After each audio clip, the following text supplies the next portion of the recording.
سے پہنتے ہو، اور تم دریا میں کشتیوں کو دیکھتے ہو کہ پانی کو پھاڑتی چلی آتی ہیں تاکہ تم اس کے فضل سے معاش تلاش کرو اور تاکہ شکر کرو۔ وہی رات کو دن میں داخل کرتا اور وہی دن کو رات میں داخل کرتا ہے، اور اسی نے سورج اور چاند کو کام میں لگا دیا ہے، ہر ایک ایک وقت مقرر تک چل رہا ہے۔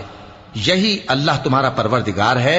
اسی کی بادشاہی ہے، اور جن لوگوں کو تم اس کے سوا پکارتے ہو وہ کھجور کی گٹھلی کے چھلکے کے برابر بھی تو کسی چیز کے مالک نہیں۔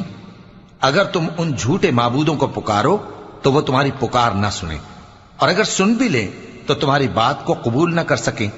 اور قیامت کے روز تمہارے شرک سے انکار کر دیں گے، اور ایک ہی باخبر کی طرح تم کو کوئی خبر نہیں دے گا۔ لوگو، تم سب اللہ کے محتاج ہو، اور اللہ ہی تو بے نیاز ہے، لائق حمد و ثنا ہے۔ اگر وہ چاہے تو تم کو نابود کر دے اور نئی مخلوق لے آئے،